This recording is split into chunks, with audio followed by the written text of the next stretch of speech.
Thank you for joining. In particularly, I'm happy to see there are members of different teams and also different leagues, because to actually make the RoboCup vision true, it is important for all the league, for all the community, to actually address what are the challenges and the future direction to address for integrated human-robot interaction for the RoboCup.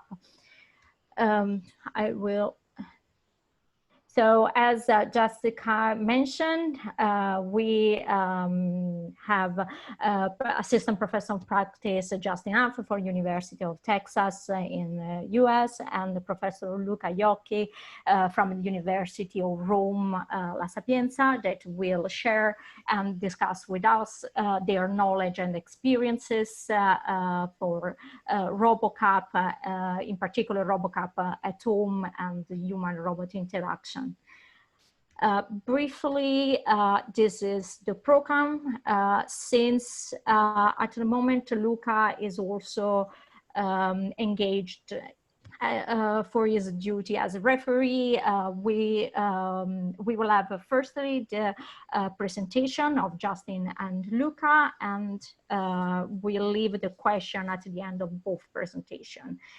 If some question comes to your mind in the meantime or during the presentation, please write it down in the Zoom group chat, or you can write, of course, in your privately, and they will be addressed later. Anyway, that we will have an open discussion also with the invited speaker to the topics they are going to present, but also to other different challenges. We hope that this workshop will give an opportunity to explore, to slightly explore some future direction and challenges in the human interaction for RoboCup, and this is will be resulting in a journal paper, in a white paper from all the input from all of you. So we will launch a call for papers, for input papers later on. But in the meantime, if you have questions or suggestions, you feel free to contact Maike and Merel or me. I'm Alessandra. So I leave now the presentation, the scene to Justin. Yeah, thanks so much. So I guess I'll flip on my screen sharing. So thank you for the introduction. So yeah, I'm Justin Hart. I'm an assistant professor of practice at the University of Texas at Austin. I'm also the assistant director of a group called Texas Robotics, which is sort of an attempt to unify all of our robotics research and education and corporate partnerships, all that under one sort of umbrella organization at UT. And then, you know, like all of you, I'm a RoboCupper. I'm a participant in RoboCup. I'm on the executive committee for RoboCup at Home, and I became involved with RoboCup at Home in particular because I was one of the people who helped to start the UT Austin Villa RoboCup at Home team. There'll be a few themes that I'll discuss at length in today's talk. First, I'll try to introduce what the RoboCup at Home competition is to all of you, give you a good feel for the types of challenges, maybe not the types of systems, but we can go into how the systems are constructed during our conversation after the talk. I'm going to talk a little bit about human-robot interaction, and in particular things like gaze and body language and gesture in human-robot interaction. And then I'm going to try to allude to the role that this plays in robot soccer, though I haven't been studying robot soccer particularly. And I'll be jumping over into studies of social cues and in particular the use of gaze in human-robot interaction. So when I think of RoboCup, I envision something like this. It's no surprise, I'm from UT Austin. We have the UT Austin Villa SPL soccer team. You know, when I look at this video, I see a few things. I realize that there are lots and lots of artificial intelligence and robotics challenges to solve in order to play soccer.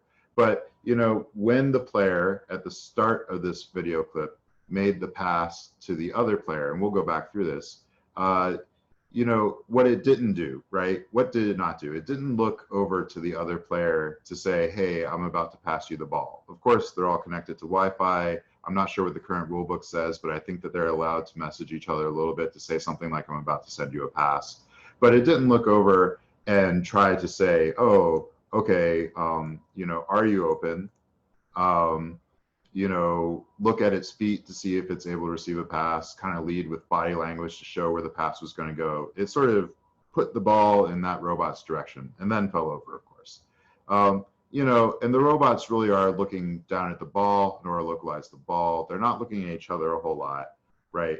They're not doing the sorts of social interactions with each other that people would do during a game of soccer.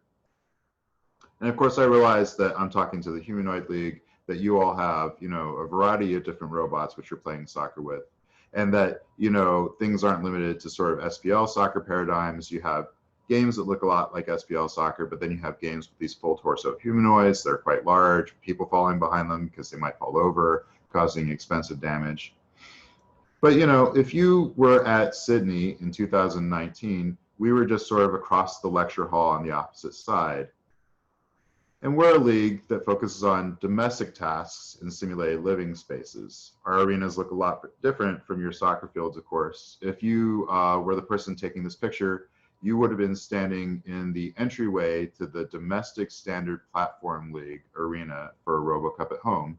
So there are 3 RoboCup at Home leagues. There's the Domestic Standard Platform League, which uses the Toyota Human Support Robot as its platform. That's the league that I compete in. There's the Social Standard Platform League, which uses the SoftBank Robotics Pepper. And then there's the Open Platform League, where you're able to bring your own robot. But if you look around this arena, you see that there is, you know, this sort of stall furniture that's used for conventions. You see into what looks like a bedroom, which is a bedroom. It has an inflatable bed, it has a desk in it, has an office chair. Back where the 2 folks are standing in the back, one of those is Alex, who's a former executive, a fellow executive committee member for RoboCup at Home. He's talking to one of TRI's engineers, or one of TRI's scientists, really, in the back. They're standing in front of a couch, and there's like a coffee table. Usually there's a television in there. If you look to the right, you see a dishwasher, and to the right of the dishwasher, there is a refrigerator. There's a little dining area off to the right as well. So we're really concerning ourselves with tasks that are performed in the home. We're concerning ourselves with things like cleaning up, serving drinks, things of that nature. And all the tasks in RoboCup at Home are divided into these 2 sort of thematic categories, and then into 2 stages. So the way the stages work is all the teams compete in stage 1 as long as they qualify, and half the teams will compete in stage 2 based on the number of points they gain in stage 1. They're able to select from this list of tasks as to the ones that they're going to do during the competition. But if you look at the tasks under housekeeper, the emphasis everywhere is on building an integrated system that can solve these tasks using planning and reasoning and mapping and sensing and perception and all those things. But if you look at the housekeeper tasks, they're focused primarily on things where there's some manipulation component. There's something like cleaning up around the apartment. And if you look at the party host task, those tasks are focused on social aspects. They're focused on the human-robot interactions.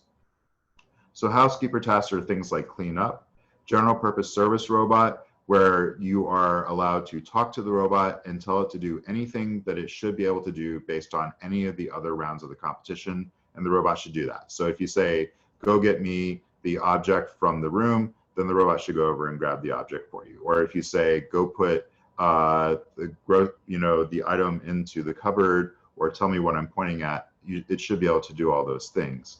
So serve the breakfast, setting up breakfast, store groceries, picking up grocery items off of a kitchen table and stacking them into a cupboard. One interesting thing about stored groceries is that it's supposed to know something about the human preferences here too.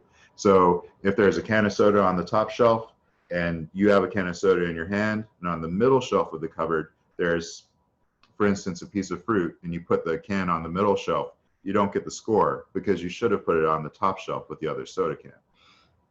Take out the garbage, which is pulling garbage bags out of garbage cans and bringing them out to where the garbage person would collect them. And then in stage 2, the harder versions are things like clean the table, where you're taking plates off of a table and stacking them into the rack of a dishwasher. Party host tasks, like I said, are all the social ones. There are 2 that I had added last year that I'm very proud of, because they start to look specifically at some HRI problems where you might be able to sort of look at a specific gesture and work on a system that could do things like interpreting a point gesture. So in the case of carry my luggage and where is this, both are, and hand me that, both of those involve looking at a judge who's pointing at an object and then manipulating that object. Receptionist and farewell have to do with welcoming people to a party and offering them a seat, or having them exit the party and then giving them the things that belong to them on their way out. And serve drinks is very, sort of obvious. The robot drives around the room, asks everyone what their drink order is, goes and retrieves the drink, and then brings that drink to the person who requested it. And perhaps the best known task in all of RoboCup at home is this task called restaurant, where the robot is placed into a real restaurant and is supposed to bring orders to patrons. And we'll look at videos of all of these things. But restaurant is an especially challenging task because you're not able to map the restaurant in advance. There's a lot of lacking problem structure to that task. It's literally looking for people, waving the robot to them, and then taking their order and going back and bringing that item to them. So here's a video of take out the garbage. Just so I could get, the version with the best camera work, I did the version of us running our robot in the lab. The robot has some idea in advance of where the garbage can is, but it's actually visually servoing over the lid of the can. You can see it doesn't, make its grasp at first. It has a clever grasp that will get that handle in whatever orientation it's in, because it's using YOLO to visually servo, right? And so, of course, YOLO is only giving it a bounding box around the object. It's not giving it, the coordinate and the orientation of the handle. It plunges down in there and grabs the garbage bag out.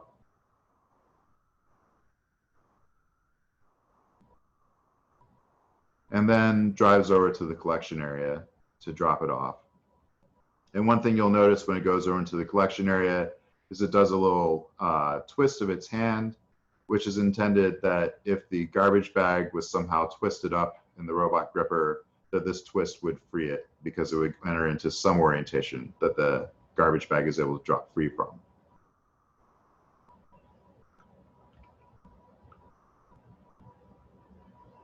So let's take a look at serving drinks. Okay, I see less than 5 people. I see people. So one thing that's common in RoboCup at home rounds is that people will have their robot somehow indicate what's going on with the processes in the robot. It'll say something like, I recognize a person. This is in case what the robot's doing is unclear, so the robot, so the judges, so the referees don't emergency stop the robot, saying the robot's not making progress towards finishing the round. They don't want people to waste time in the arenas, because we run these competitions at very high speed due to the popularity of the league.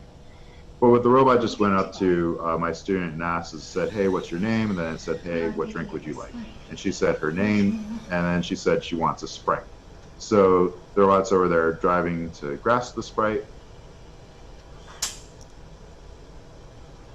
Huh.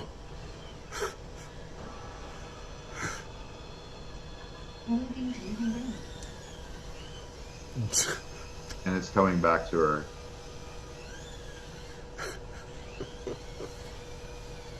And one thing that's sort of noticeable in this interaction is, we don't have like a good handover that happens. The robot sort of reaches out its arm and says, prepare to grab the drink in 3, 2, 1. Please be ready to accept the object in 3, 2, 1. Right. So, we can see places where enhanced human-robot interaction could make this competition even better. We do offer bonus points for things like giving a good handover. And what we really try to do is to push these rounds to where we're able to advance the state of the art, to where we're able to look more closely at these different human-robot interaction problems.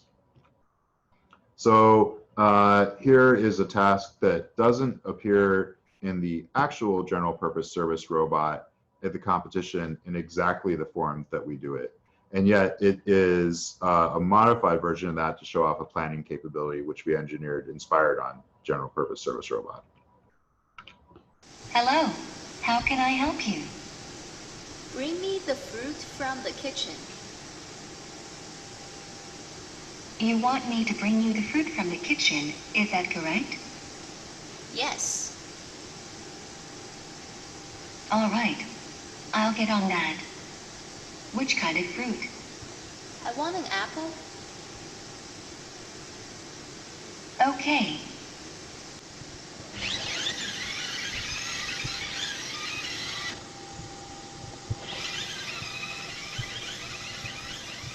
So actually, I wasn't thinking of it, but you could get this exact instance from general purpose service robot, or at least from what's called enhanced general purpose service robot. So in this case, one thing that we're showing off is that the robot doesn't have to have already mapped where the apple is in order to find it. It has a search routine where it'll be able to locate an object that it hasn't yet seen before, and it's able to form a hypothesis about objects that have been mentioned to it, but which haven't been previously programmed in or programmed into the system or sensed by the system. In this case, the robot formed a hypothetical apple to search around for this one, and then reified it by seeing the real apple on the desk.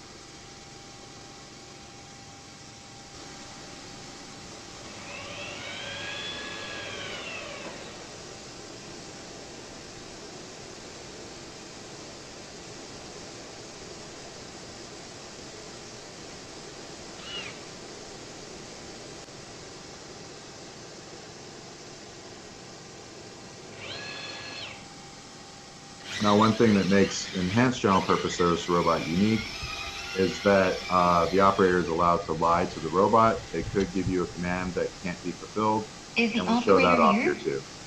Yes. Hi.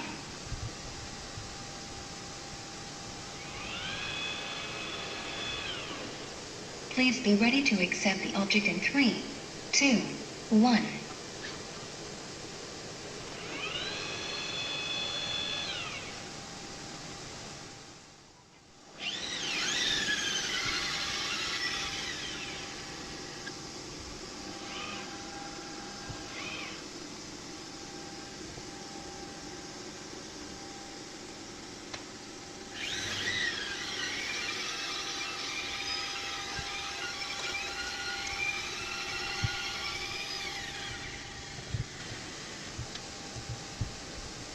I could not complete the task due to inconsistent hypotheses. From your request, I assumed a hypothetical apple at the kitchen, but that turned out to be false. So it's worth mentioning that I should have put a citation under that video. Those first 3 videos all came from the UT Austin Villa qualification video, which is part of the entry procedure for RoboCup at Home. And this video comes from a publication which was recently published at ICAPS with Yuten Zhang as the lead author. She's the woman in the video. So here's one of our best performers at the restaurant task last year. This is Homer, used with their permission. And the way that the restaurant task works is there are patrons in the restaurant who wave to the robot in order to get its attention. The robot drives up to them. They dictate their order to the robot and then drive back to the bar area in order to fulfill the order. Now, I've cut some of the initialization of this task out of the video, but basically the way this robot starts its routine is by kind of scanning the restaurant for these landmarks, asking the person who's standing by the bar, the quote-unquote bartender, to wave to the robot, and then after making its map, it starts to ask the patrons to wave in turn.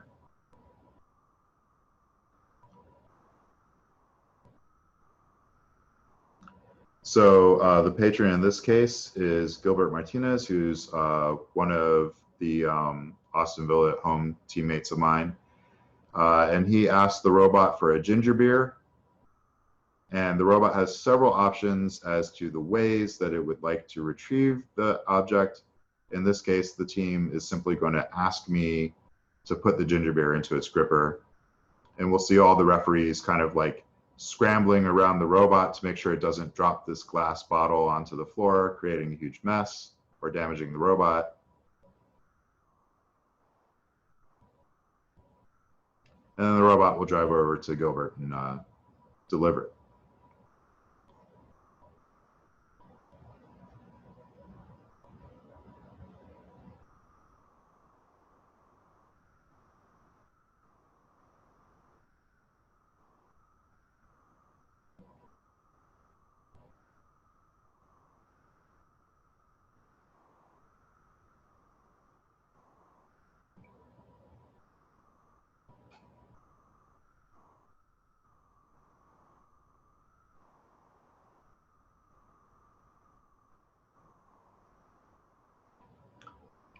All right, and then just one last video from RoboCup at Home. This is a video of Theo Eindhoven's performance in the Hand Me That task.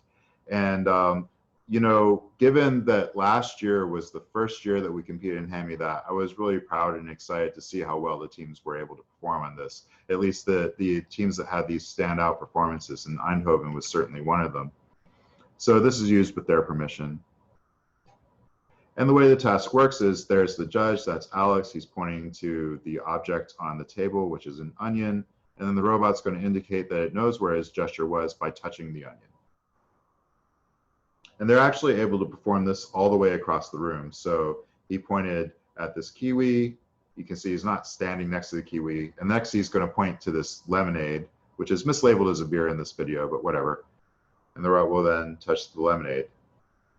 So, you know, this is a pretty impressive performance at interpreting a gesture that was made by a person, something that's a useful communicative cue. And so I want to wrap this back around to this 2050 dream, you know, as posted on robocup.org, the dream. By the middle of the 21st century, a team of fully autonomous humanoid robot soccer players shall win a soccer game complying with the official rules of FIFA against the winner of the most recent World Cup. And, you know, we've seen a version of this. This is an excerpt from the 2011 Trustees versus Robots soccer game against the winner of, I think it's the large league. And we see the players, you know, making passes to each other, trying to kind of fake out the robots. And then, you know, there's Peter Stone, and he scored a goal right there. And he kind of celebrates over there with RoboVisor, you know. So if I revisit that statement and give you my version, it's all the things that it says on robocup.org. And then it says, and this will probably involve understanding and projecting body language, gaze, gestures, and other human-like communicative cues. And if you look at it, the humans are doing this quite heavily in this video. So, you know, Peter points to Ubo and says, hey, the ball's going to you. The other players watch what's going on as Peter tries to get the ball from the robot. There's a visual exchange that says players are open for passes. There is a pass. Here we see two players going to the ball concurrently, and one signals that the other should take it simply by no longer pursuing it. At which juncture, there's a little bit more ball handling. People move into the sort of I'm open position. The player moves to take a pass, which is coordinated through implicit gaze and body language cues. The pass is made to the player who's visually communicating that they're open, and then the goal is scored. And then after that, you see players celebrating that they scored the goal. And they're just, you know, using social communicative cues for the sake of using them. They're, you know, people enjoy communicating with each other. Part of the way we coordinate our behavior is through these social cues, but, you know, we enjoy that, and it encourages us to communicate. It encourages us to communicate more. So I want to examine a problem in this domain that's a current popular problem in human-robot interaction right now. So, you know, two people passing each other in the hallway is a pretty straightforward thing. We do it all the time. It's very simple. And, you know, when that breaks down, when two people, you know, are unable to coordinate each other's behavior, you know, there's this quote unquote hallway dance of going to the left and to the right to get around each other. And as you can tell by the title of this video, it's awkward, right? Why is it awkward? Well, it's awkward because it's so simple for us. It's so straightforward. If it was not something that worked without a problem most of the time, it would not be awkward when it broke down. So, you know, I'm going to look at this hallway passing problem, which, as I said, has gained some recent popularity. Humans pass each other gracefully when navigating shared spaces, but robots struggle to both understand people and to make their intentions understood. And this is part of a variety of problems that fall under what's called social navigation, though this is probably the most popular social navigation problem at the moment. I became interested in social navigation problems because at UT Austin, I work on a project called the Building Wide Intelligence Project. Building-wide intelligence is an attempt at a real-world deployment at a fleet of service robots which respond to verbal commands. They do things like object delivery. If you are a visitor to the Gates-Dell complex, to our computer science department, you might have a robot providing directions to you as to how to get to all the locations that you're trying to go to. They'll provide messages to building occupants. They'll tell people things like, hey, the lecture's over here. We've had them deliver Halloween candy. They provide services to the building's occupants, and we really try to have them running constantly during the workday as a test in long-term autonomy. And you know, generally current robot navigation algorithms work kind of like this. The robot goes down the middle of the hallway, and when it comes too close to a person, it stops right in the middle of the hallway, or goes down the middle of the hallway and it treats the person as an obstacle. And this has real problems. First, the motion of the robot's unpredictable and possibly uncomfortable for the people near it. It's confusing to people. If the robot is actually just stopping in the middle of the hallway, they can block the passage of people because the robot is in the middle of the hallway taking up all the space. And in situations where robots replan around people perceiving those obstacles, the robot may take a much longer route than is necessary. It may circle back around the hallway and try to choose a different entrance to get through its passage. So, you know, these are real problems. One of the students who I've worked with, Rolando Fernandez, said, I think I have a solution to this. I'll put turn signals on the robot. People are familiar with turn signals. They show up on cars. So we took some full color LED strips, strapped them to the front of the robot. We built a simulated hallway in an old gymnasium on campus out of cubicle furniture. And then we modeled the problem of passing each other in the hallway as sort of 3 traffic lanes, like on the road. So if the robot starts in the middle lane, it has the option of going into the left or the right lane. And we define 3 distances at which these things would happen. There's deconflict, which is 1 meter away from the robot, in which case we'll come to a full stop. There's de-execute, 2.75 meters from the person. At this juncture, the robot will execute its turn. We chose de-execute to be as far from the robot where basically at that distance, either you interpreted the turn signal correctly and are already changing lanes, or it's already too close and the robot will stop because it's come too close to you.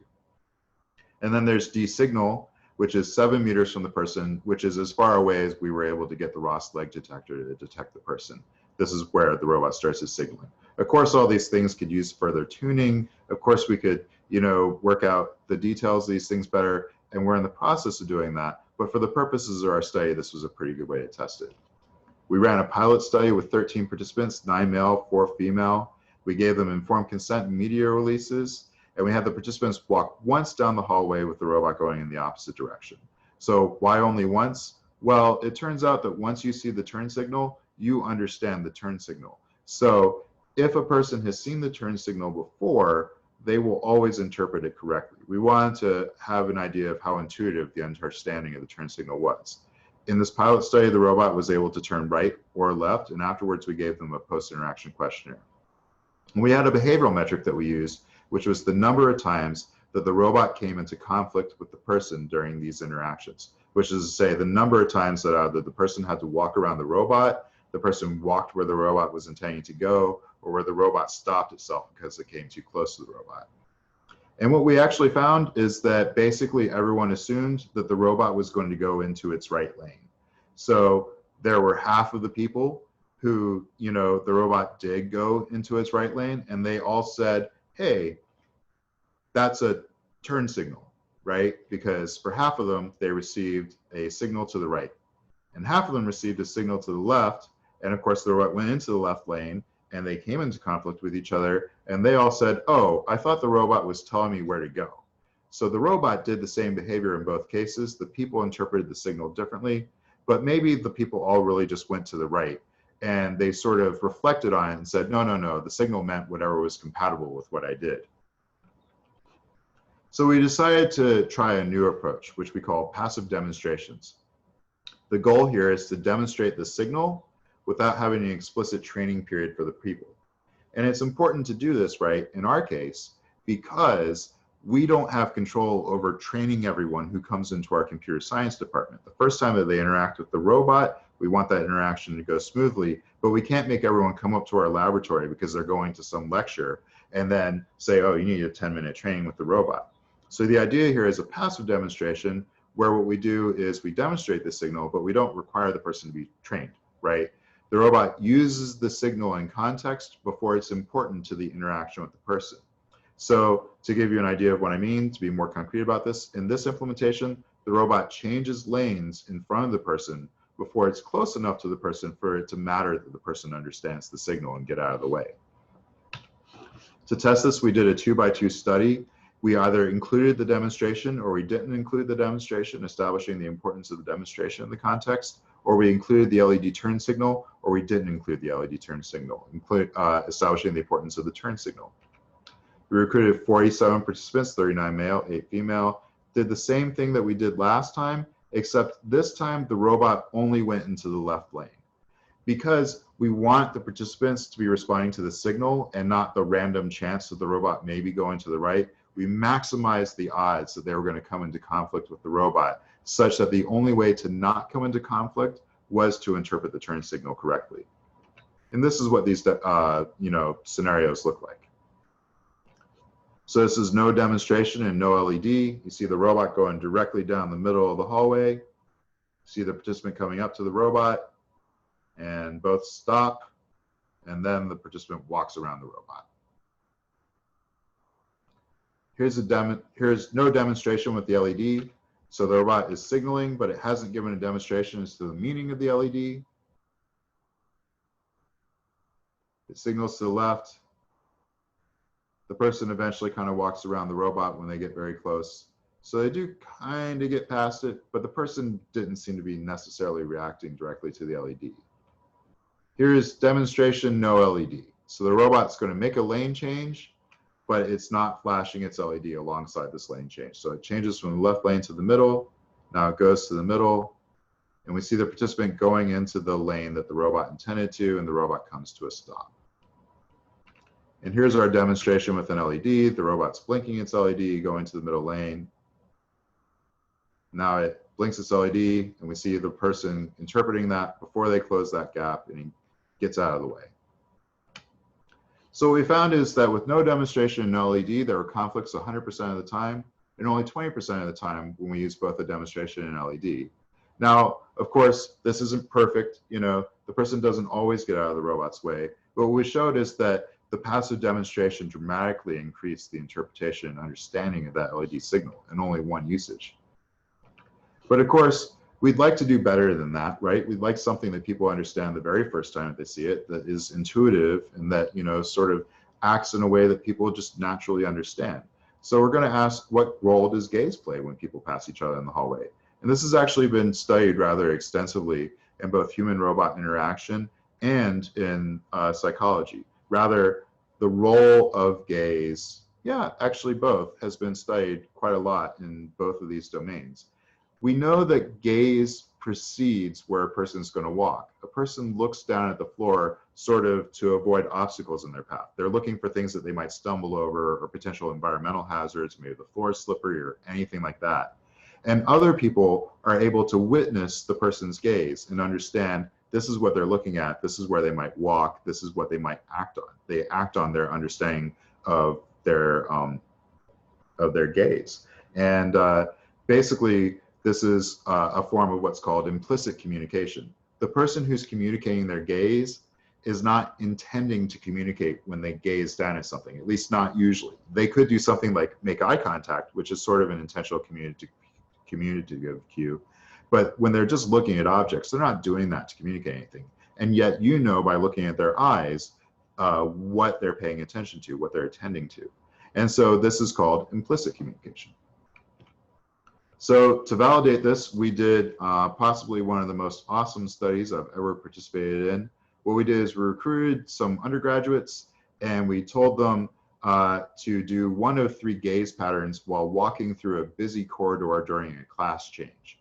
So if they gave congruent gaze, they looked directly in the direction that they intended to walk into. If they gave incongruent gaze, they looked in the direction opposite that they intended to walk into.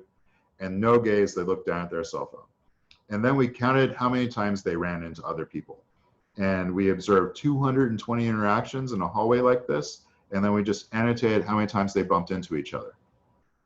And for congruent and no gaze, we got 25% and 28% respectively, times that people were bumping into each other, right? And so these are pretty close.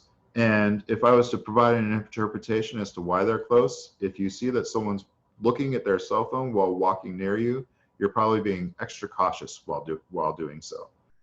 And in the incongruent case, that resolved in 41% conflict, which is statistically significantly different from both the other conditions. Here's a video to show you what that looked like. This is Rayuth Mirsky. She's one of my collaborators. This is the congruent gaze, the incongruent gaze, and then Rayuth looking down at her cell phone. So of course, we want to test this on a robot. So we want to ask, hey, does gaze work better than turn signals in indicating the intended direction that the robot's going to go into? So we developed a study to contrast the LED turn signal against a gaze cue. We implemented the same LED turn signal that we did in the previous study, except this time we didn't wrap the LEDs all the way around the robot. They're only on the front. That'll be important in the video. And then we implemented gaze as a virtual agent version of the Maike 3D printable robot head rendered in the Unity game engine.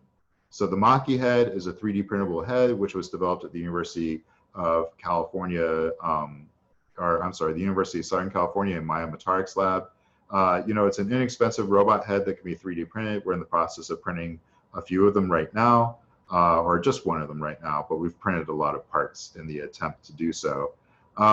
But we took the STL files that you would feed to your 3D printer, we dumped out meshes and then imported those into Unity and rendered them in that virtual reality engine in order to render a virtual agent on the screen. And then we implemented a head rotation as a sort of gaze cue just to indicate the lane that the robot intends to shift to. It's important to know that we are currently working on making a better gaze cue that looks better, that expresses more, that looks more like eye motion. But this tended to work actually fairly well. So this is what these cues look like. Here's the blinking LED.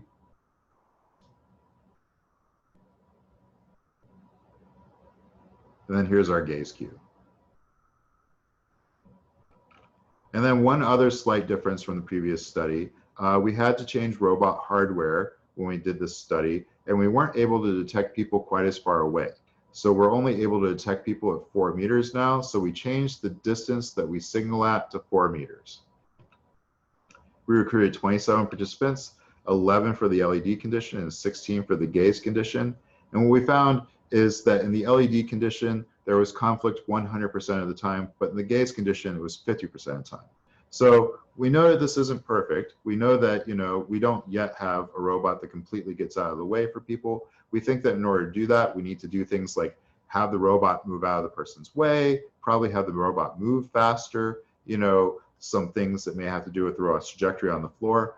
But the gaze condition reduced conflict by 50%, and there was no passive demonstration explaining what the gaze cue meant this time. So gaze wasn't perfect, but it did improve significantly over the turn signal. And here's just a video of what this looks like. The reason it's important to know the LEDs are just on the front is you won't be able to see them blinking from this camera perspective.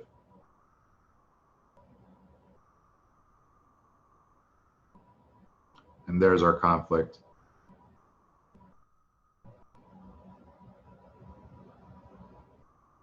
And now we see the robot going down the hallway directly towards the person in this case. And we see the person getting out of the way well in advance because they interpret the cue. They do kind of have to walk around the robot. And again, that's because the robot is not doing anything in response to the person like saying, oh, they're moving out of the way, I'm going to move out of their way. So just to recap what we talked about in this talk, I introduced you all to RoboCup at home, and I talked about robot soccer through the lens of someone who kind of looks at human-robot interaction problems. And I introduced the problem of the hallway passing problem and the role of gaze in passing each other in the hallway. And with that, I'd like to open up the floor to questions. Thank you so much, Justin. So I would ask us to write the question in the chat or to leave at the end. Now Luca join us, so he will share with us his experience and his knowledge about RoboCup and human-robot interaction. Hello, everybody. I think you can hear me and see me. Yes. Sorry, I was able to join this workshop only in the second part. I'm running in parallel the finals for RoboCup at Home Education, so I'm doing many things at the same time. So I would like just to share with you some thought that I had when I was invited to this workshop that I find very interesting. I was starting thinking, what's the goal of having human-robot interaction in soccer robots? I think Justin already mentioned something about it before that, but my impression is that we are going to discover a very interesting new research challenge because as opposite with all the other human-robot interaction tasks, in which we always have a human in front of the robot, human faces the robot. Usually we have enough time to process data and to understand the situation, and the conversation is relatively long. It takes maybe seconds or minutes. I think that if we look at the sport games, when there is interaction between players and the coach, for example, or even the audience, they are very, very short communication, sometimes not even verbal, but with just gestures or some non-verbal communication. They are very short. You have to understand quickly what's the message that is under some signal. And of course, in a competitive environment, you have to make sure that this signal is not understood by the opponents. So I think this is a completely new research field that will be very well motivated by soccer robots that we probably don't see in other kind of application domains in research. And it would be great if RoboCup soccer, and particularly the Humanoid League, can maybe start to open this kind of discussion in the community of what we can do with AI and robotics techniques in order to make the interaction in a very challenging scenario where the robot is far away from the human, the robot is moving, is playing his soccer match, so the communication is not the main goal, but it's just a kind of parallel task that the robot has to do. And so we are in very bad conditions with respect, for example, to perception, because there may be noise and the speech recognition will not work at a distance and so on. So of course, this is very challenging, and it will not be easy at all, but maybe RoboCup community can start this new research line in the future. So that was just what I wanted to say to maybe motivate some of you as researchers, but also the entire league to consider this possible evolution of this research. Thank you so much, Thank you. Luca and Justin. If you have any question for both of them, you can write it down, or you can raise your hand.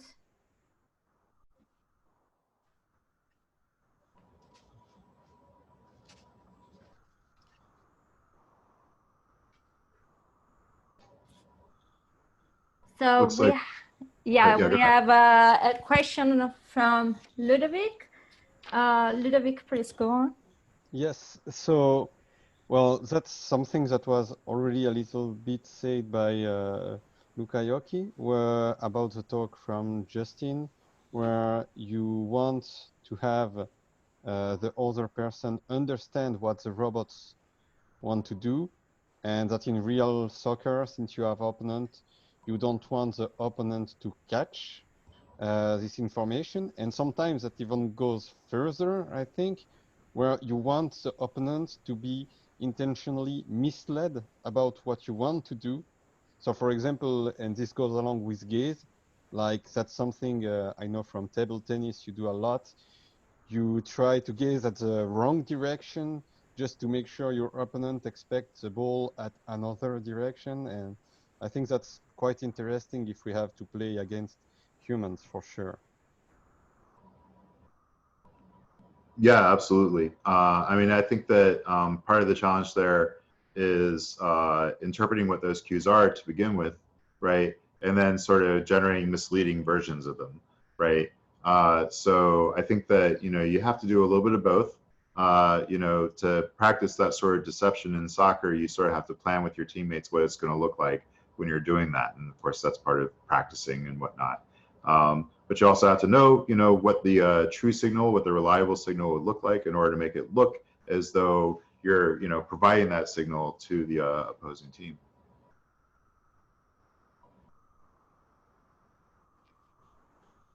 Are there any other questions?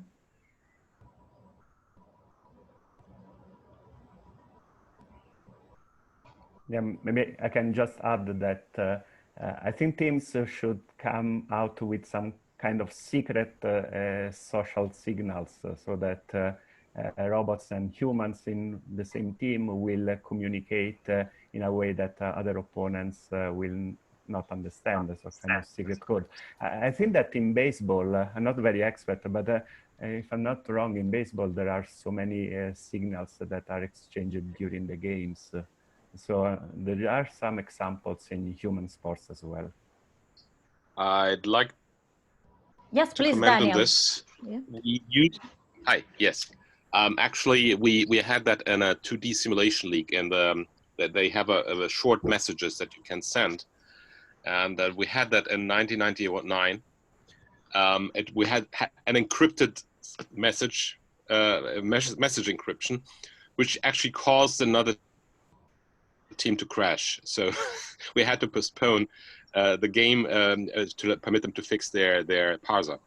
I think the secret message is less of an issue here in the sense that you can always do that, right? I don't think this is a challenge. I think the challenge is a different one. The challenge is, even if you're in an antagonistic situation, like in football, to make sure that you don't go beyond the limit where you damage others or you damage yourself. So in other words, even in an antagonistic game like football, you understand there are certain things you shouldn't do.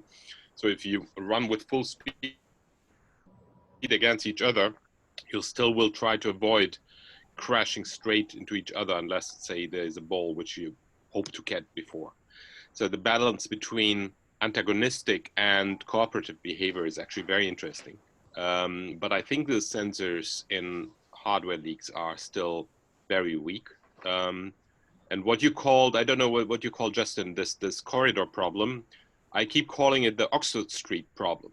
So the Oxford Street is incredibly packed, and it's actually very interesting. People move relatively fast, and I always wonder about the fact, how do people actually do that?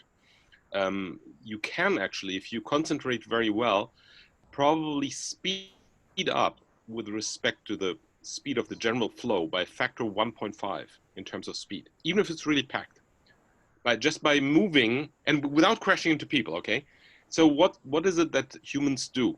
I do think we can learn a lot from swarms. We can learn a lot. I mean, humans are not swarm animals, but they can do a lot of it implicitly, even without really communicating.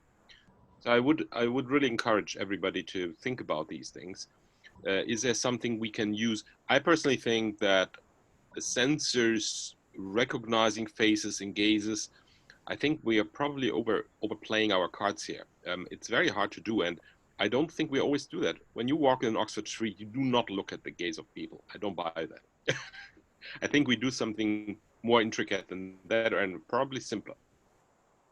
There are simply too many people to watch their gaze, right? You encounter probably 3 to 4 people a second. I don't think gaze is okay for a single person, but when it's a group of people, I'm not sure.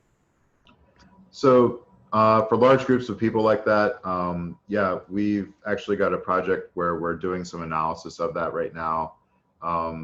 I do think that gaze plays a role, but maybe you're not evaluating every individual person's gaze, right? We're looking at that. We don't have conclusive results about that yet. It's work in progress, so I don't want to comment further than that, especially because I'm not the only PI on that work. That's work with Peter, and it's work with Joydeep Biswas. So of course they have opinions on that as well, and also with Luis Sentis. But you know, it is what you're mentioning is very exciting and interesting, and the domain that we've been looking at is we also have a very busy thoroughfare on campus, which is called Speedway, and yeah, that thoroughfare is actually so busy that the gait behavior of the people going down the street changes from what you would typically expect, even going down a regularly packed corridor. That's very interesting. Do you have statistics? How you say, kind of we're larger scale statistics? We don't Okay, have that's it very yet. interesting. Yeah, I would be very interested in seeing what type of data you elicit and what you can say about that. Yeah, we'd be happy to talk about it. Absolutely. Okay, it will be a pleasure. Thanks. Awesome. Luca, do you want to add something else on the? No, I think that it's been an interesting quite discussion. covered. Yes. Maike, you but went... of course, there is a lot to say on this topic. Yes. But yeah, that's true. And by the way, thank you for the organization. I think it's been very nice. Thanks. Thanks to you for attending to make actually working very well. Maike, do you want to ask us something? Yeah, I wanted to add something on the secret messages, because I think there's one thing of being able to just use the wireless and like communicate whatever you want. But there are two aspects on this, I think. First of all, it's a bit unfair because humans can't do this. So the question is, do we want to exploit this factor and say like, well, but this is one thing that we have as robots that humans can't do, so this is a good thing if we keep it? Or do we say, no, this is actually an unfair advantage, so this is a reason why we don't want to do this? But also how, like from the perception part, what would both the other like players, so the human players, but also the audience think on this like very silent way of communicating? How would that be perceived? Because I think in the at-home league right now, you have like the complete opposite approach. Like everything is communicated verbally, as I've seen in the video. So you really try to make everyone aware of every step that you were doing and why exactly things failed. So what are your perspectives on that? Luca, do you want to take this one first? Well, I think, of course, that this is a kind of more philosophical question, if we really want to have robots playing against humans with the same capabilities. I remember there was some discussion years ago about the vision system of the robots as well, because so at some point has been decided that the vision system should be similar to the one of the humans. The same probably will happen at some point for the strength of the kick and so on.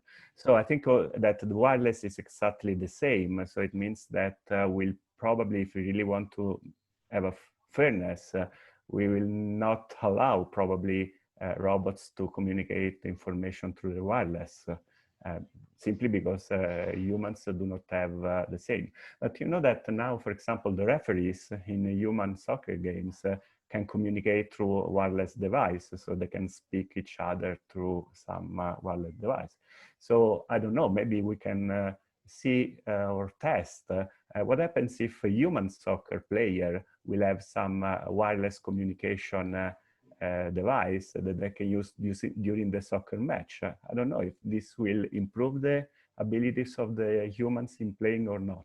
Anyway, I think this is research. Maybe it's something that we can answer by making research and try to evaluate if it's really useful, necessary, and how, to what extent the use of wireless communication can actually improve the quality of the game.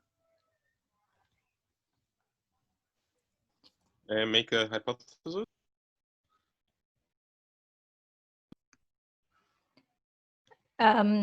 Luca, Daniel asked if you have already some hypothesis. Sorry, I didn't get to the question. Yeah, Daniel, you want to repeat? Yes. Yeah. No, I don't get the audio. Yeah, no, it's going half. Daniel's question was related to if you have any hypothesis or hypothesis about yes, what will be possible. Internet cut me out. Sorry. Yeah. Internet cut me out. So you mean my guess of what would be better or not? Yes. I think personally that human soccer players are now used to communicate in different ways than speech. So when I play soccer, I can look in the face of a person and will understand what they're going to do. So probably humans do not need the wireless communication. Human soccer players do not need. But I don't know, of course, maybe just because they are not used to have it. Yeah, I think it would be. Go ahead, Daniel. Sorry, Alessandra, finish yours. I would want to make a remark. Yeah. No, I agree. I also think that perhaps it will not be really necessary to have a wireless communication. As we saw a video about, I think you said it was last year competition of the human playing against the robot during the RoboCup, like a friendly game. And we saw that the human players were able to communicate to each other just looking at us.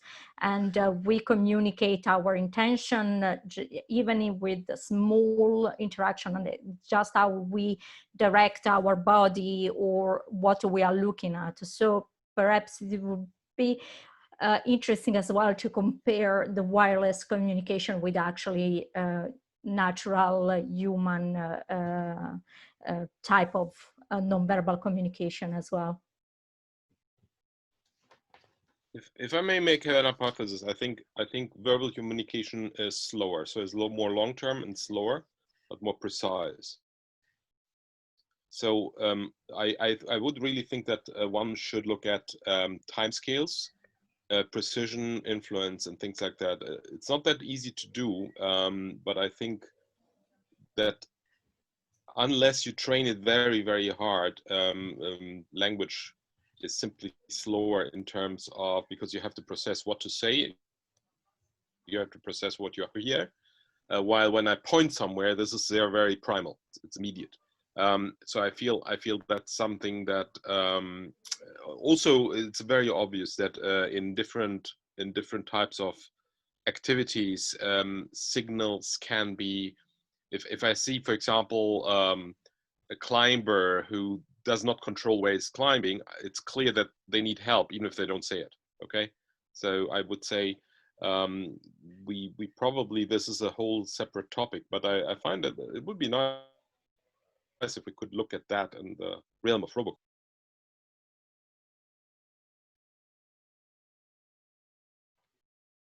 I think Daniel audio went off again. No, I finished. Okay. Okay. Yeah, I think that's actually give a hint for another main topic, which is the perception of the robot that human have of the robot. So, for example, in adjusting studies, the one in the corridor, some of the participants did not move even if the robot was communicate its intention. I was wondering if you ask some or collect other data about the participants' perception, like did they perceive the robot as a machine, or and therefore they might be more inclined to have it as a subordinate instead of themselves. So we did administer those types of questions in the postdoc survey, and you know, we looked at a couple of those things. They're documented in the paper. but they weren't so pronounced in terms of the effect that I found them as interesting as the primary effect of the communication of the cue. A lot of what I've been looking at recently, and a lot of what I think is going to kind of shake out of that problem, is how natural is that cue, how understandable is it, simply for the purpose of coordinating the motion. But I agree that, you know, if we really hit that cue to where it felt natural, and to where, especially gaze, because we use it so much as people, if that felt very natural to people, that you would probably see some social effects that hang off of that. I think that the gaze cue that we used initially was sort of like a first draft. It was just like, you know, the robot's kind of turning his head. You know, it's good for that study, and it's good for saying, hey, does this more naturalistic thing kind of like, you know, give you something that you more readily interpret? And I think that for the purpose of that study, it worked very well. But I think that to get those sorts of social effects that are hanging off of it, that we would need to improve that cue somewhat.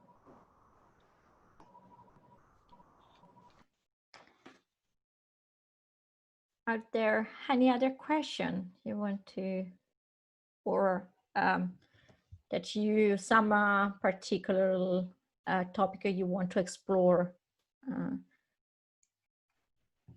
I would actually like to, when no one has a question, I would like to, I know that some people of the SPL are here as well, and I know that SPL has already started moving towards less human-like, less wireless communication and more human communication, at least between the referee and the robots. Maybe someone from the SPL can share a bit of their perspective on both why they took this step, but also how it's been working so far, and maybe the challenges that they had. Yes, definitely. Is there anyone from the PSL tonight? Yeah, Heinrich. Yes, Henry. Yeah, well, I mean, since nobody else wants to say something, maybe I can share some small things. I mean, first on that is SPL is slowly moving towards removing wireless communication. So there has been this this idea for a long time, and we kind of slowly introduce more and more restrictions to our communication protocol. So right now we send messages only once a second, and the limit is 800 byte. I think this is the current state. So, and the idea for a challenge with no communication at all, I think gained a lot of support. So we might have this type of challenge in the next RoboCup, whenever we can do that. We had challenges to sound communication, like, but it was mostly technical, like chirps and stuff. So the robots would make some sounds and so on. So, and I think there is a mixed reception towards that. So I think the arguments against is basically one doesn't want necessarily replace the medium of wireless with medium of air, basically, right? But there is no fundamental progress, let's say, right? So, which might be a little bit different if the robots perhaps make some robotic sounds, but which are interpretable by humans, like you know, R2D2 style, maybe a little bit, but like what people can actually understand, like warning sounds or whatever. Yes, so there is definitely a movement towards that. There is a movement towards trying to anticipate behavior of the others. So I think this is a core idea of removing the communication. So the robot, like many teams, can detect other players, and so the idea would be they track and predict their intentions and react, you know, in accordance with that. Otherwise, right now, the robots at least communicate their own positions and what they want to do within the team. So this, and this year, I think there was a proposal or idea was proposed to introduce or to move towards speech recognition, at least in terms of try and to move towards the robots having to understand what the referee says. So, and the reception there was also quite mixed. So there is some interest, but yeah, but it's not overwhelming. So it's like how the teams wanted to do that. So let's see. So we might see something like this. Well, but another thing, what we're already doing a lot is whistle detection. So we do it already for a couple of years, and it worked quite well so far. Like, I mean, right now, I mean, like there were many difficulties because there are many whistles on different fields, and so it's difficult to figure out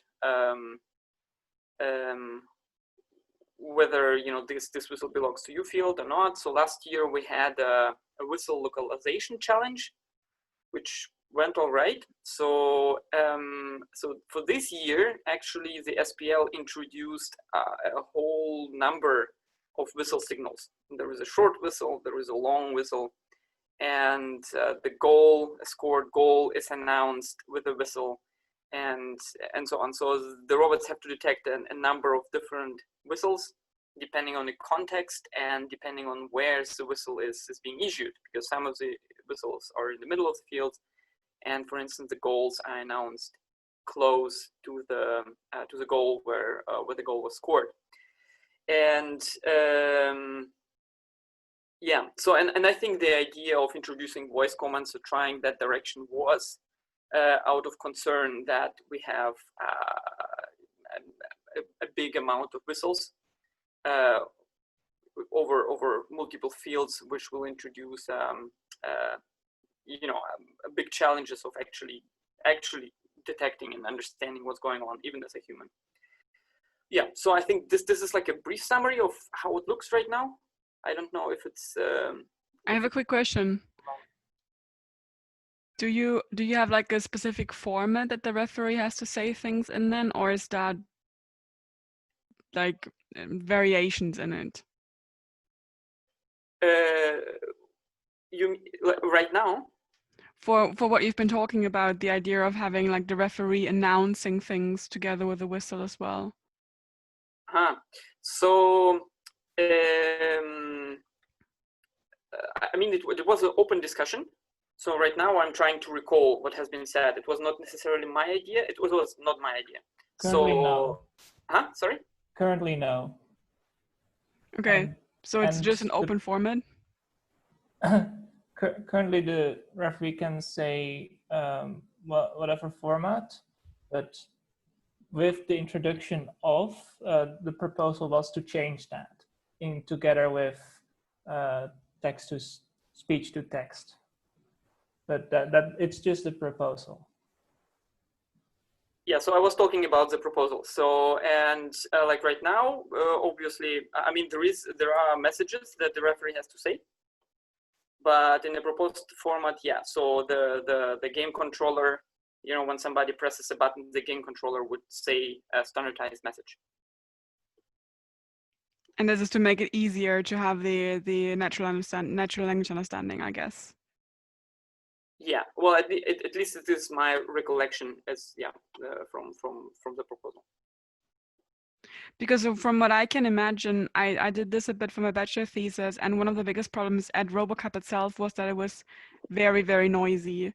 So so with the microphones and with the speakers that we had at the point, it was just not really possible, basically, to get like a good enough signal to interpret much. It is, yeah, it is absolutely true. And I remember that in 2008, I believe we had a sound communication challenge, or at least one, I think so. And one of the teams had an implementation with chirps making sounds, right? And it is not just you have these sounds during the competitions on multiple fields. It's also that teams are constantly testing their stuff because you know, things are not working. So you constantly have repeating sounds from multiple sources, which is, I think, I think like some teams were driven to the edge by tests of the sound communication. In the proposal, are you also including some strategy to coping to this problematics? Like, for example, if the robot did not understand due to the noises, will be allowed to have the referee repeat how many times before he can consider it as a foul, for example? Have you done this sort of consideration? I was not involved in any discussions towards that. Like, we didn't have this discussion in a big round, but the problem was definitely issued. And I think it's clear to everybody that it needs to be clarified somehow. Also, what if the referee just you know, presses a button by accident? You know, because this happens, and then, you know, you need to undo the button and then press another button. You know, then you have maybe commands which are contradicting. You know, with Wi-Fi, it's not a problem. It's just, you know, a new package arrives and then, yeah, well, the game continues. But with the speech, this might lead to problems, yeah. So, but maybe somebody else who knows more about this proposal wants to comment. The way it was framed in the meeting was that it was optional for the coming year at least. So that you could detect them instead of that you must. And I think that was the that was how far the details went, because it's just I think the TC or would have to make it into an actual thing. So I think that's it. Thank you. Justin, and about RoboCup at home. So I assume there is a lot of noises, of surrounded noises as well. So how do you manage giving speech orders or dialogues? Yeah, that's actually a pretty consistent problem in the league. We used to have an event that we actually got rid of, I think in part just because people were frustrated with crosstalk involved. The event involved, there would be people kind of encircling the robot, and you would have to turn to the person who was speaking and answer their question. And, you know, there would be people who would be like on the sideline talking too loudly. There would be people who would be kind of maybe be jerks about this and, you know, be maybe, you know, interfering. And then certainly you'd hear whistles from soccer and all those sorts of things. The way that it works right now, in most cases, you're able to override speech if you think there's too much noise on the field. So you can show a QR code, and the QR code will encode the full sentence that's being tried to be said to the robot. You're able to have a custom person who speaks to the robot, which has been really interesting because some people have these very tightly fit neural networks that are recognizing one speaker's speech very, very, very well. And that does seem to work. There have been teams who've used microphone arrays and beamforming to try to localize the loudest speaker or the closest speaker and sort of center in on their speech. But overall, you know, we've really just been requesting people be quieter, and we've been trying to be like a little bit farther away from soccer so we don't hear the whistles and things like that. But yeah, it's been a huge challenge and persists as a challenge in the league. But I think especially for some of the activities you have, it's interesting, right? Because in I mean, I guess in soccer, we will always have this noise because soccer is supposed to be played in like a stadium, so you won't get rid of this. But if you're thinking about the real at-home activities, you usually wouldn't expect to have such a big crowd. And I guess this is also a huge problem with like training this kind of things. Like you in your lab, this was also one of the problems I encountered in the lab. I mean, you can't really reproduce this easily without like a whole bunch of speakers being like everywhere in the room, because even one speaker wouldn't be enough for this. So this must be a very challenging problem, specifically for something that's not made to be in like a huge noisy environment. Yeah, there are teams that try strategies like sampling ambient noise on site and retraining networks and things like that, or different sort of, strip out the sound that you don't care about type algorithms and whatnot. It's a pretty huge challenge. And of course, like we've also had to look at how different factors on the field impact the challenge. Like one thing that has been sort of, discussed is that we actually, some years we have an announcer who's like talking over, the action on the field. And some years we don't have that. And of course, when we have an announcer, you also have this loudspeaker, which is making noise in addition to everything else. So yeah, I mean, it's a huge, huge challenge. There's a lot of on-site customization for at home though. So, one thing that I didn't mention is that for all the competitions that take place in the at-home arena, we have setup days. Soccer teams are kind of tuning their robots during setup days. During our setup days, we tend to be doing things like retraining object recognition systems to the specific localized objects in the competition, or building SLAM maps of the arenas. So there is quite a lot of sort of on-site tuning. We try to make it not like a complicated robot demo, and yet to some degree, in order to pull off these very complicated things, you have to structure it like a complicated robot demo, right? Like to some degree, just dropping a robot into an apartment and having it do these, wonderful things just isn't, possible with current technology.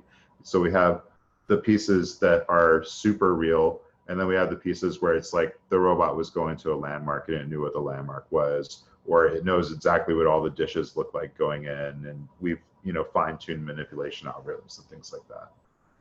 That's actually a super good point. I've never thought about the announcer or like the stadium speaker, but that must be a problem for SPL as well, right? SPL?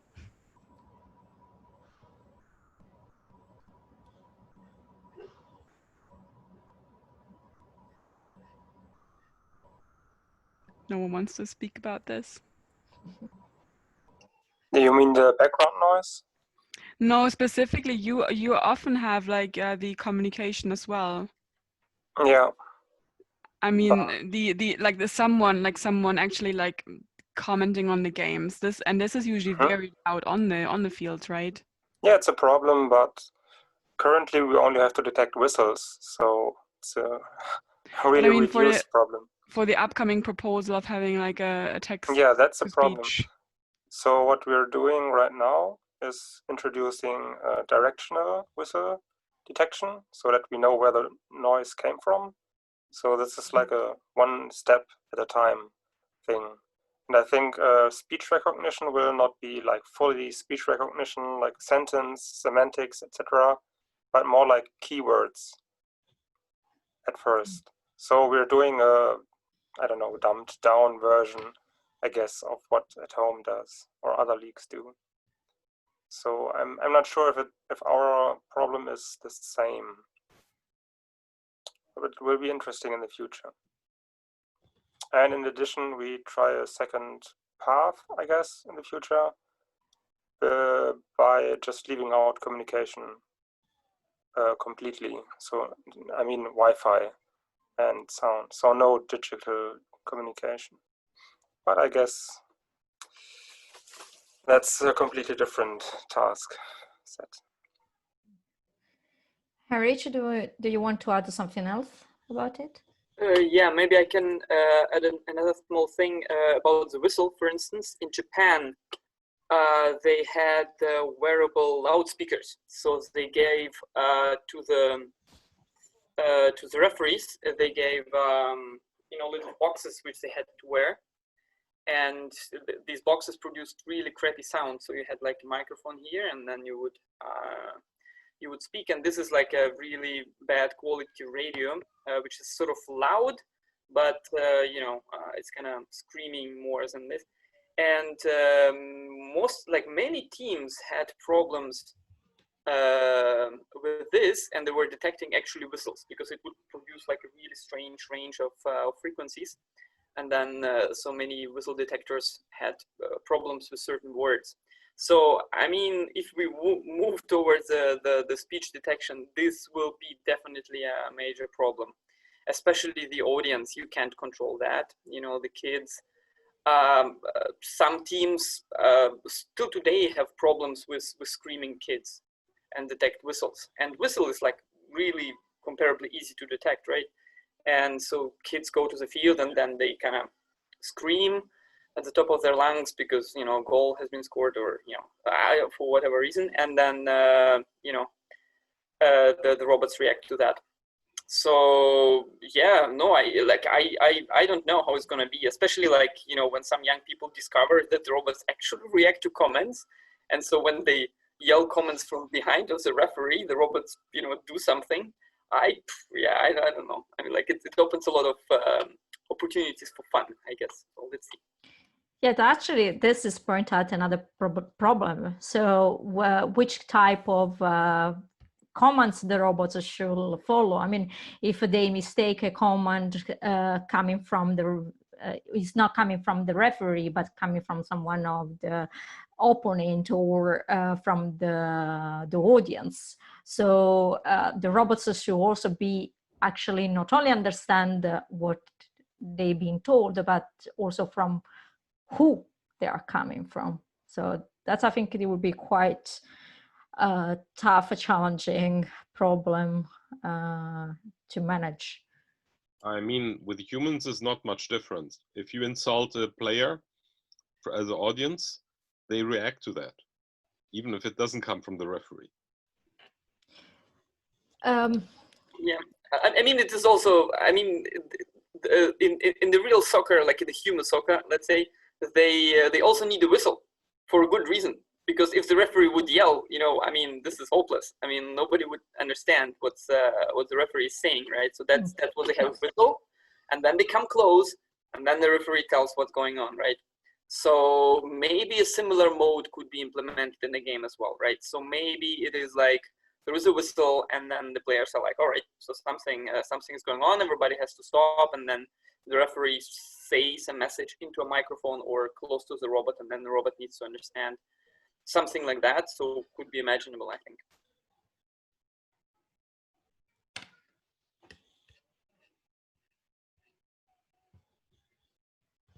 think. Actually, thinking about some of Daniel, yours, just in the comments about the interference of the audience and the people, I'm also imagining that since during football games, human players are quite used to do foul to each other and come to quite an aggressive mode. I'm kind of wondering what would happen with the robots. We already seen a lot of situations where actually robots are being abused, and also artificial intelligence like Alexa. There are several studies where user actually verbally abuse the robot, the virtual assistant. So I can imagine something will happen as well in the 2050. What are your opinion, and what do you think would be moral, ethical, appropriate behavior for the robot to do? Well, I mean, I think that's pretty thorny. There's a whole large field in the study of robot ethics, right? And you can look at this from multiple perspectives. You know, you can take the perspective that, hey, once you have an advanced enough artificial intelligence, you have an obligation to treat it ethically, you know, based on this agency, right?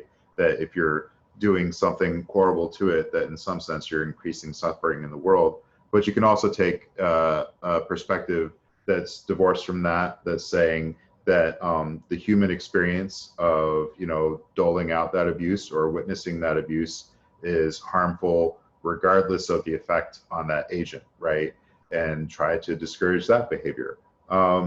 You know, I think that, you know, both perspectives have their place. I don't know that, you know, current state of the art artificial intelligence systems, I would feel terribly guilty swearing at, right? Just for a laugh, right? Because, you know, there's no modeling of like the suffering of the system, so to speak. And yet, if this was done in front of an audience of people and people saw me engaging in this abusive behavior, it'd be a pretty horrible thing.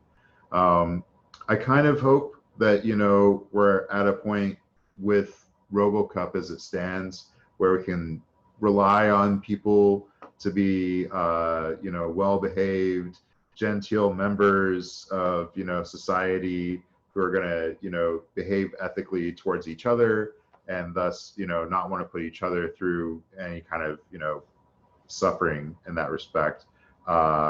Or, you know, even at the expense of, you know, there's the perception of at the expense of the robot, but at the same time, at the expense of, you know, the team that owns the robot or the manufacturer of the robot, the designers, you know, they're there, you know.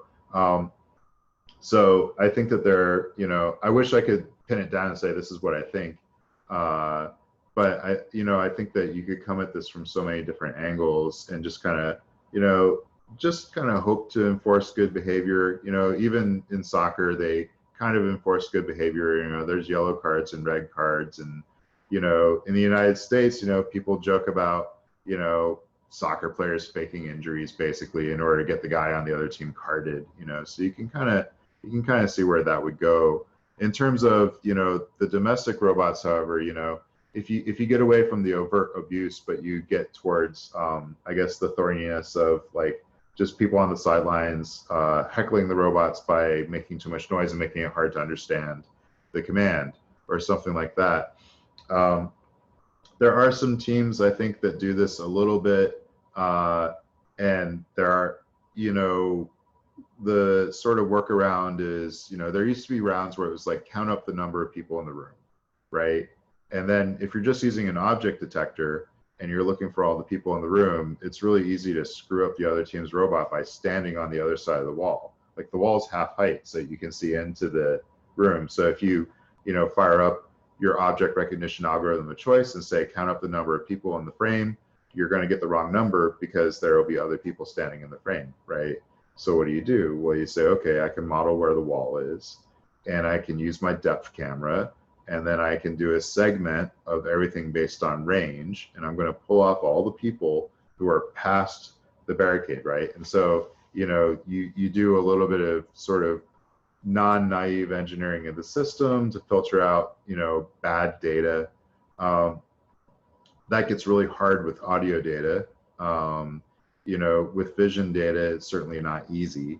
You know, and I think that those things are going to get a lot better. I think that they're already getting a lot better in commercial products. You know, like if you're talking to, certainly to an Alexa device, you know, it is able to make, you know, a good, accurate speech recognition from pretty clear across the room. If you have a bunch of them, it's able to localize where you're at.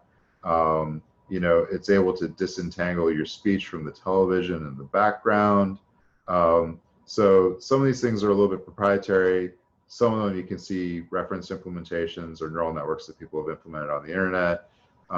So I think that, you know, as the league gets bigger, possibly as RoboCup, you know, grows, and we want these things to have more sort of human-like capabilities, that those technologies will also start to keep up, you know, a little bit, and that people will start to engineer capabilities into their systems to sort of deal with it. Now, in terms of how the system should respond to something like abuse, everything that I've seen in the past has sort of said, just don't give a meaningful response, right?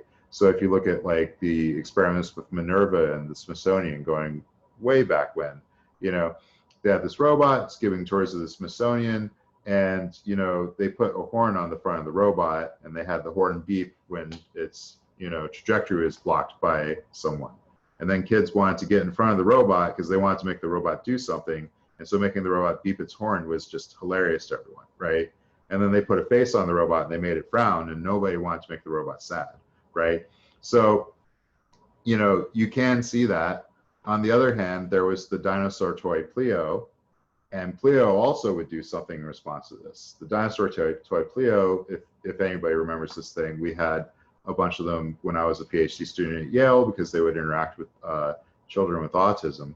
And if you had a Pleo and it looks like a brontosaurus or an apatosaurus, and you grab it by its feet and you hold it upside down, it gets scared and it starts to scream and whatnot, right? But of course, the other hand of that is that you know that it's a toy, you know that it's not really suffering in any concrete way, or maybe it is, depending on your philosophical take on it. But, you know, it's making a response, and it's making a unique response. There is some reinforcement there to make the robot do the thing because it's doing a unique thing, right? So, you know, there are all these different angles that you could approach it at, and I'm not sure that it's really, I haven't seen a consensus that says don't do anything, you know, do something social and negative, or, you know, do something, you know, non-social, like just indicate that there's an error on the screen. You know, those things, I haven't seen like the in-depth study that says this is the response that's going to get people to stop doing the things you don't want them to do. I would like to comment on that.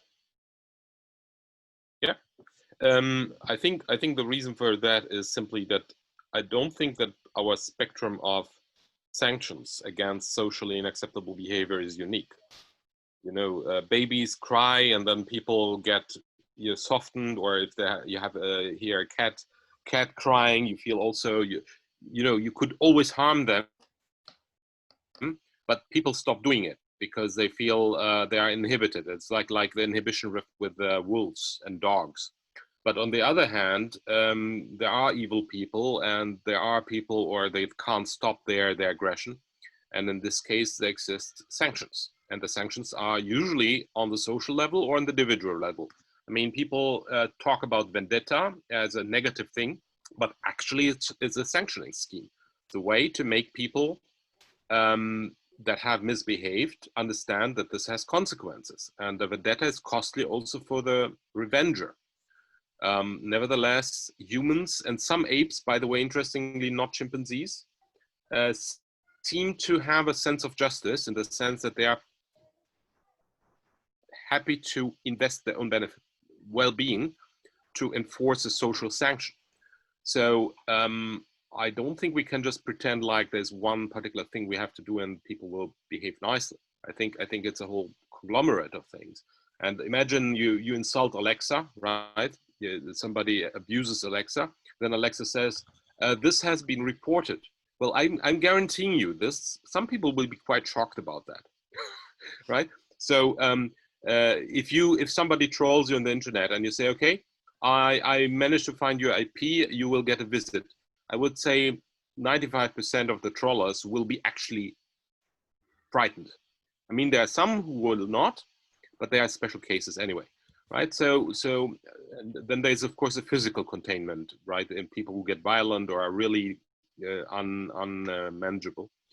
So I don't think we can just argue this type of levels of interaction away. And so, of course, you say, if I'm in a museum or in a concert hall, I expect that a simple, sir, you're sitting on the wrong seat, is probably sufficient to make the person get up and go somewhere else. In a football field, it's probably a harsher message you need to use, or in a pub. A nicer community. Sanctions. So you basically say, look, this is not really fair what you're doing, right? And people will most likely react to that. So I feel we can't just ignore this. It's not a purely engineering solution. Or yeah, it may have an engineering solution, but it cannot ignore the social dynamics in the background that actually makes human society work at large scales, which is a very impressive feat, by the way. The fact that human hordes used to be 150 people large, and now we are basically governing states of billions, that this more or less works. I mean, people always complain about that, but it does work. So it means the scaling doesn't require a lot. The mechanisms must have been there in place, say 70,000 years ago. And I feel we identify that, and then we are, and that's what you want to code for your robot. What do you think? Justin, you want? Well, I guess I could say, you know, of course I agree. I think that, you know, for the most part, people have been okay about trying to embed like these sort of robots in society type studies in the study of human robot interaction, you know, human attitudes towards robots. But, you know, you're right, it's going to require some awareness of the social dynamic surrounding the device, you know, in order to really come up with something that's sort of a satisfying answer. Marcus raised the hand. He lowered down. Did you change idea, Marcus?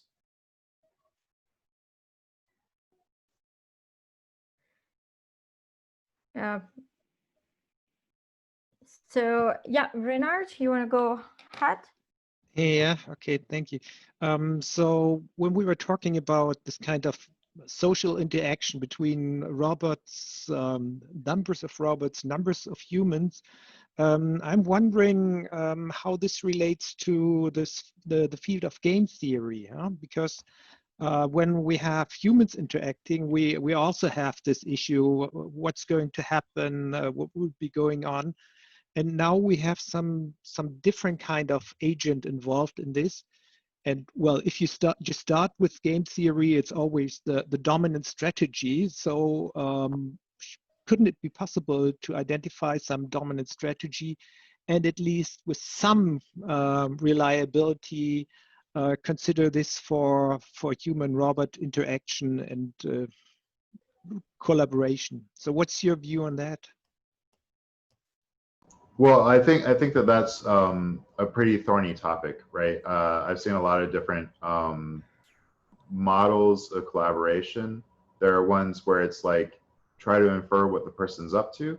Right now, we're not super good at that, but we're getting a lot better at it rapidly. I would say if I said how good are we at this maybe 5 years ago, I'd say not at all, you know, and yet now I'm seeing systems that are able to do things like predict where a person's about to reach for collaboration and whatnot. In terms of game theoretic perspectives, I think it depends on the problem domain. I think that, you know, things that I've really been interested in are short-term predictions, like motion predictions to collaborate each other's motion, right? If you're handing something over to someone, or if you are performing a shared task, you know, that top level cognitive decision making is important too, though. Some of the models that I've seen in the past are things like let the planner make all the decisions and assume that the person's going to follow what the robot's doing. That's one thing. But if you can do some sort of intention recognition on the person, that's a different approach. And there's actually groups who support both approaches. There are people who've engineered extensive systems that do both of these things. So you can look at it at either extreme, right? Of course, what you're hoping for is that you'll be able to arrive at some sort of shared plan that's flexible, where no one's necessarily always kind of in the lead.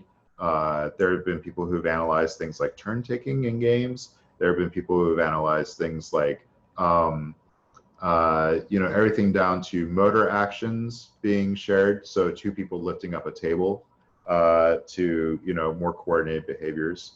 In terms of game theory, I can't think of anything that's used game theory off the top of my head for human-robot interaction. I have looked at economics, however, and there have been people who have sort of demonstrated economic principles reflected in human-robot interaction, usually staged in simple games. So I do think that these are tools that people have kind of pulled on. In terms of like, you know, do you arrive at a dominant strategy? It works all the time. You know, you could look at that hallway crossing scenario and you could say, okay, the dominant strategy is to go over to the right lane, at least in North America, to make the assumption that the person is going to go over into the right lane, which would of course put them in the opposing lane to you. And that probably would serve you pretty well for a robot crossing a person in the hallway. And actually, we've looked at just doing that at work. But of course, you still want to analyze that signal to perform your study. And so we sort of did the inverse, right? We sort of took the signal that we knew would produce the most conflict, that would give us, you know, sort of the least value, and chose that one. So we would have to lean on the social signaling in order to pass each other, so we could analyze that particular aspect. So I think that you know, what you're pointing at here does play a role in the crafting of these interactions.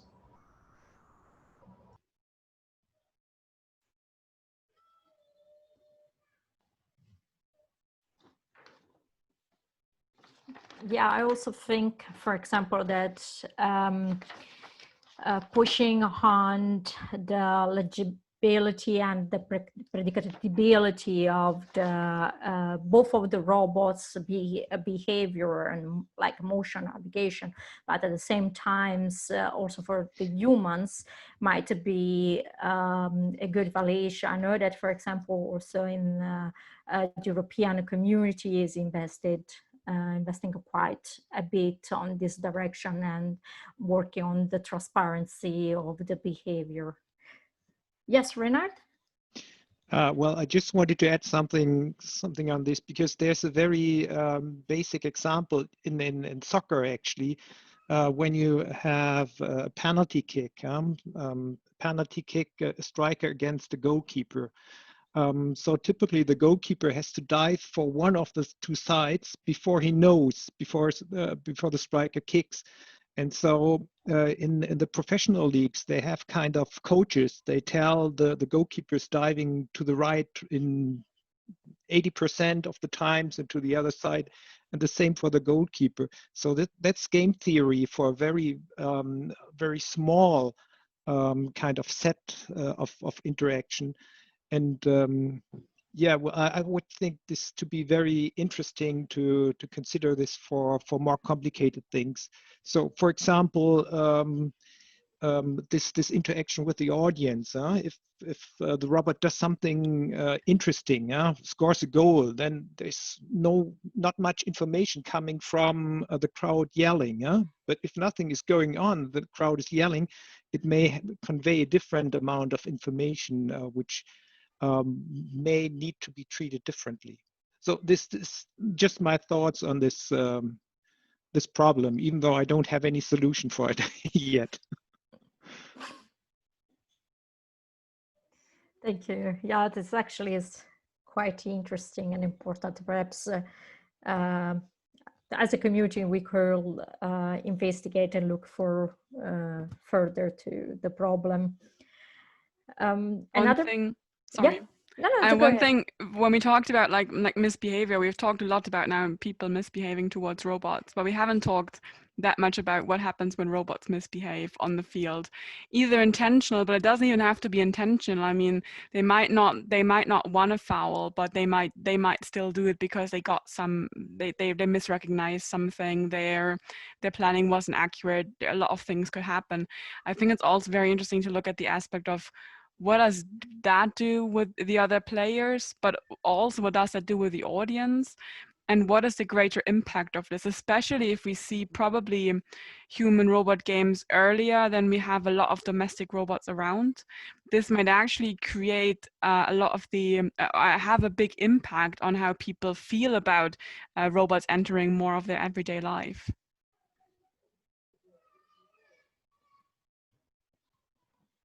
Anyone want to pick up on that?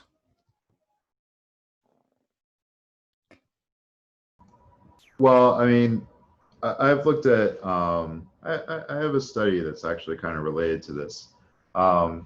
there's a paper where we had a robot play rock, paper, scissors and cheat sometimes, right? And you know, what was interesting in that study was actually just that people found the interaction more compelling in the cases where the robot cheated, because they sort of perceived that the robot wanted to win, right? There was this perception of agency as opposed to just playing back the script of playing the game, right? And so, you know, you can kind of exploit that in certain ways to kind of give the robot a little bit of personality, a little bit of something that seems like it's like attributing you know, giving agency to the robot.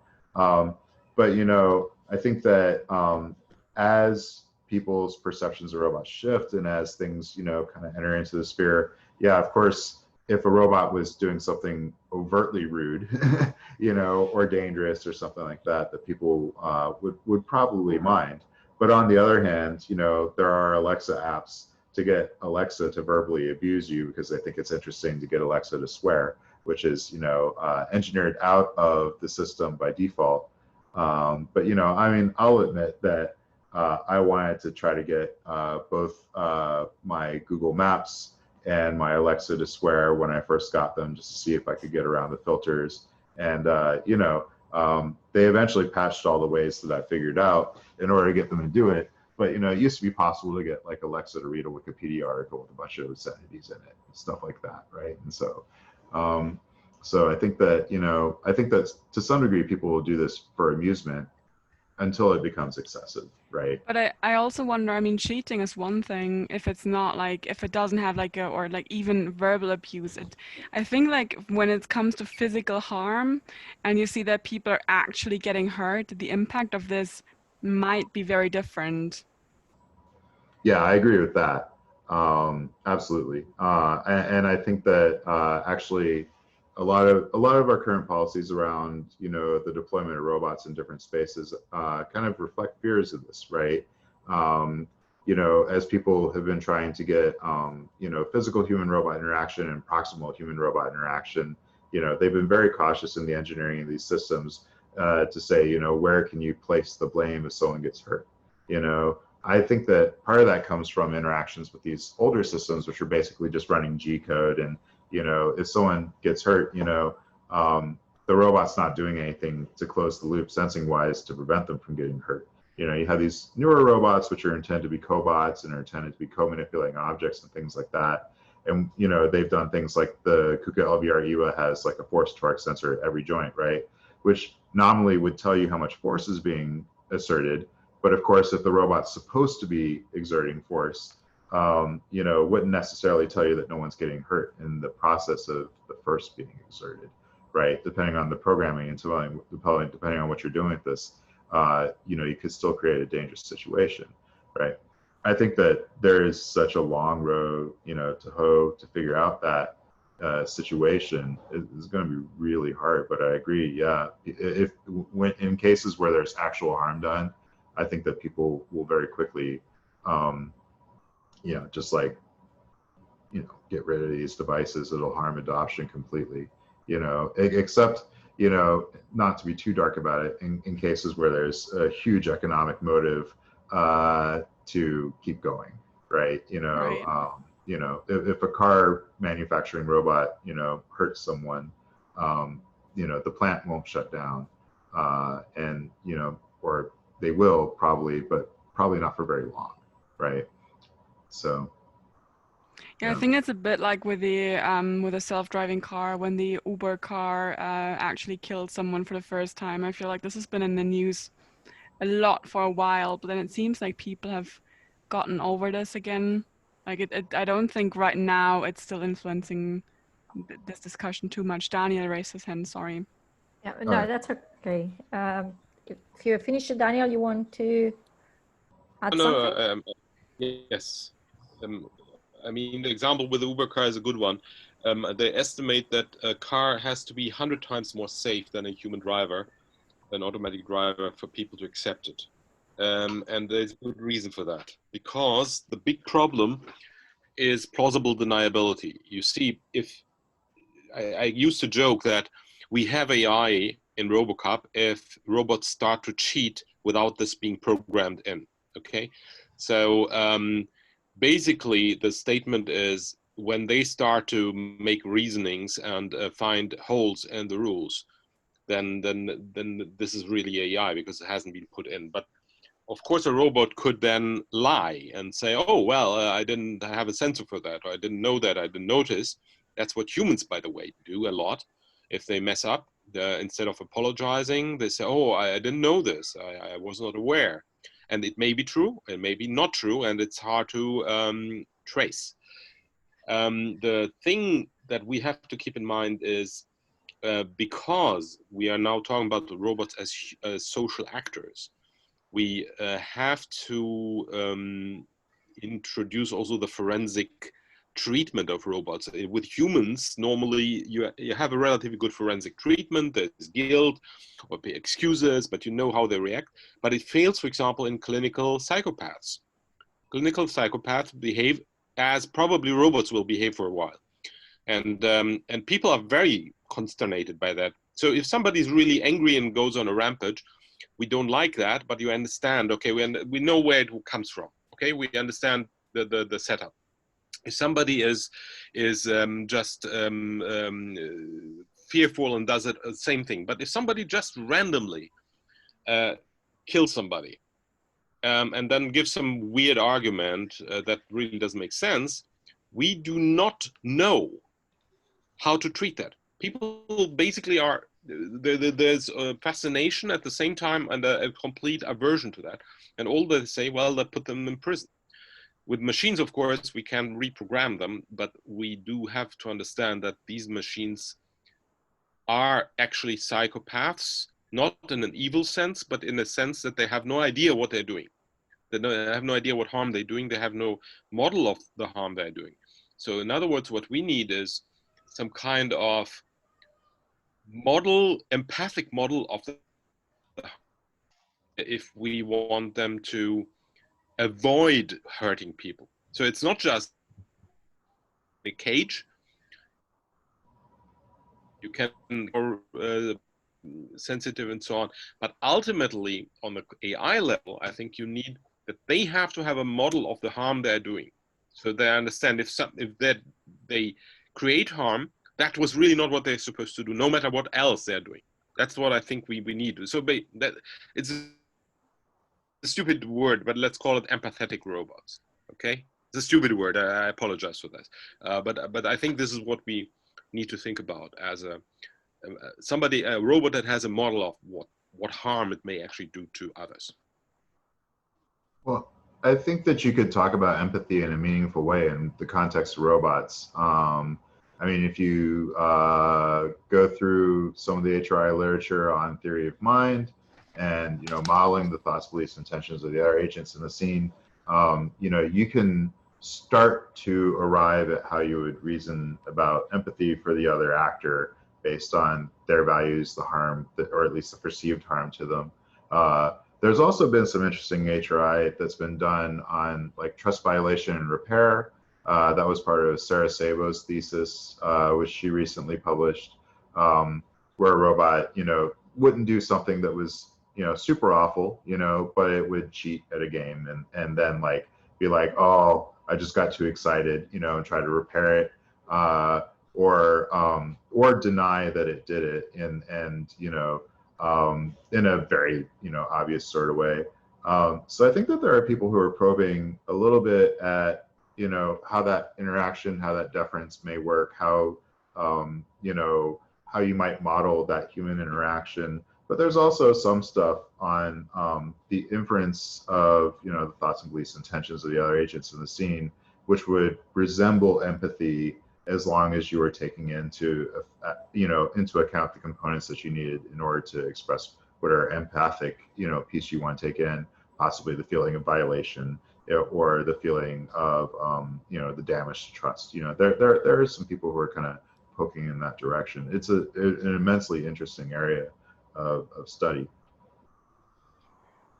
I think another problematic connected to, of course, the safety of the party of the players and the people is actually getting the human player to play against the robots, because I'm not sure if they will be willing to run against the robot to steal the ball and go for the goalpost.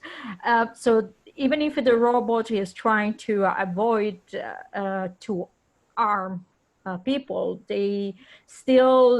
people might still afraid to actually engage in physical contact, which there is in literature for human-robot interaction, several discussion. It depends on also to the task related. So some tasks people are more comfortable to have to be more close to the robot, but still it's perceived as quite a dangerous or let's say alien agent. So most of the population are still not that well used to interact them. Yeah, I agree. I also think that there's you could go down the related sort of road of some of the past design criteria, some of the current design criteria with robots is sort of make them too weak to hurt the person if something were to happen, have the speed at which it travels be too slow, or have the amount of torque that a robot arm can exert be too low to hurt a person. But there's the problem of you want the robot to do useful work, and if the payload is only a couple kilograms, then it probably can't do the things that you're asking it to do, right? Or if it's moving very slowly and the robot's task is delivery, even for our hallway studies, we turned up the speed that we were running the base at, and we were still running slow enough that that probably, those motions on the floor past each other were a little more awkward than they would be if the robot was moving faster and seemed more responsive, simply because of the speed at which it's making its maneuvers. So yeah. And then as you get to wanting to be competitive against humans in soccer, you're going to have to be able to exert a pretty strong kick. And, of course, with the current generation of full torsos, you also have the problem with the mass of the system and all the weight that it's carrying around, and then the amount of torque it needs to generate just to move itself around. So yeah, these are super real problems. Yeah, they probably will need to be able to head kick the ball or jumping, running, which they are still struggling at the moment. So that's a really good point. So we are getting close to the end of the workshop. Do you have any more questions or points that you would like to bring up?